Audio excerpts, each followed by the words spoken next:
cuisinois. Oui. Les menus d'aujourd'hui sont tous Alors, à base alors, le thème aujourd'hui, c'est les patates douces. Hein? Ok. Alors, tout simplement, c'est à base de patates douces. Voilà. Frites de patates douces et à tout. Hein? C'est le gâteau patates douces. Voilà. Ok. Quand on des fois, on a fait le chopo avec du fruit. Avec du aussi le chopo.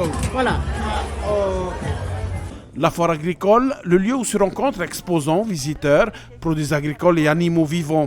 Ce mardi 20 novembre, c'est une classe de l'école 2+2 de Punavia qui participe à un atelier cooking class. Nous avons reçu un document qui nous indiquait qu'il y avait la mini-foire agricole.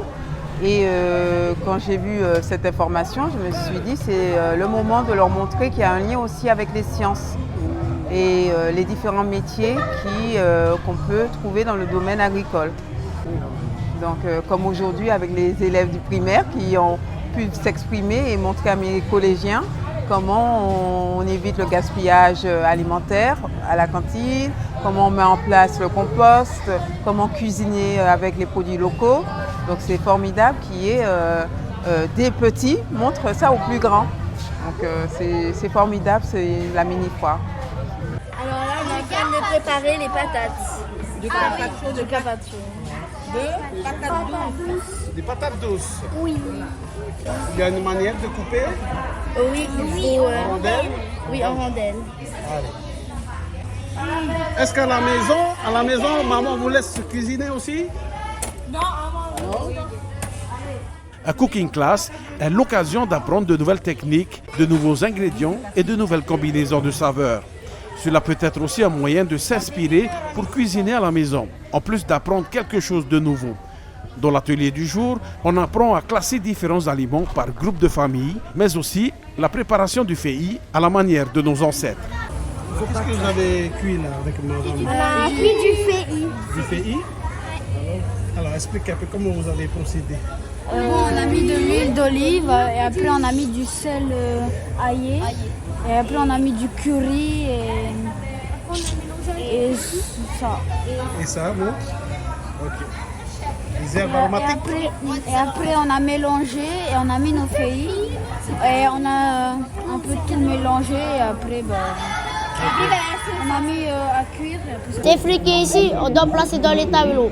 Moi, comme orange, j'ai mis orange ici, tomate et mangue.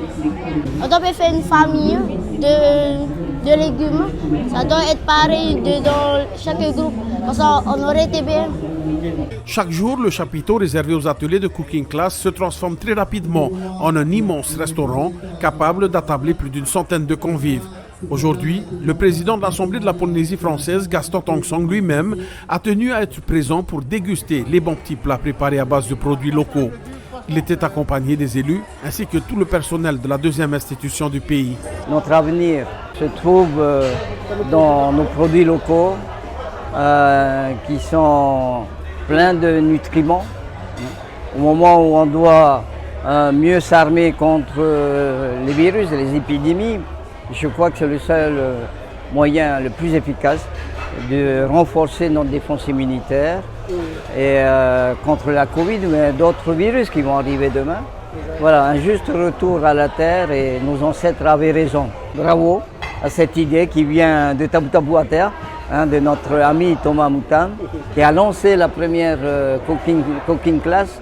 C'est les enfants eux-mêmes qui vont préparer les plats. Je pense aussi que avant on a toujours dit que c'est les parents qui éduquaient les enfants. Je crois aussi que les enfants vont aussi aider à éduquer nos parents pour gagner du temps en fait, pour aller plus vite. Des aliments sains qui préparent nos jeunes enfants à un mode de consommation bénéfique pour leur santé. Des connaissances qu'ils pourront partager à leur famille et inciter leurs parents à suivre la bonne voie. Extraordinaire, et surtout quand les enfants sont là. Ce que j'ai bien appris, c'est effectivement avec tout ce qu'on a sur notre finnois, on n'a plus besoin de personne d'autre. D'autant plus que nos enfants aussi sont impliqués et effectivement quand c'est eux-mêmes qui préparent, ils mangeront ce qu'ils ont préparé. Alors chers parents, que ce soit patates douces, que ce soit ourou et compagnie, nos enfants vont manger nos produits si on les prépare bien et on les intéresse à nos produits. Les différentes étapes du cours de cuisine se terminent, mais ce n'est pas la dernière fois que ces enfants apprennent à manger sainement tout en s'amusant. Ils sont très motivés et leurs superviseurs souhaitent qu'ils poursuivent leur formation afin de devenir des experts en cuisine rapide, facile et bon marché. Qu'est-ce que vous en pensez de cet atelier? Vous avez apprécié? Vous avez aimé? Qu'est-ce que vous avez aimé dans cet atelier? Manger ce qu'on a fait. On est en train de faire du mara pour la première fois. Pour la première fois.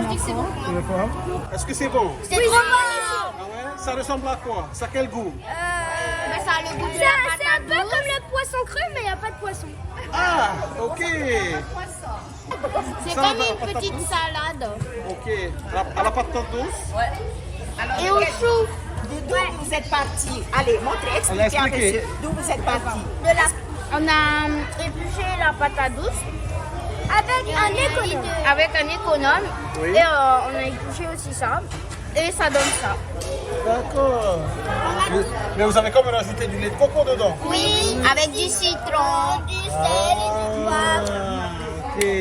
Des saveurs locales, quoi. Du chou et des oignons verts. Une fois de plus, nous allons le dire, la cuisine à partir de nos produits locaux est peu représentée dans les menus scolaires de toute l'île. Si notre pays n'a pas encore découvert son potentiel en termes de valeur nutritionnelle et de variété de saveurs, c'est sans doute en grande partie par manque de projets de ce type. Il serait donc opportun d'inclure des cours comme celui-ci dans les écoles et de familiariser les enfants à nos produits locaux.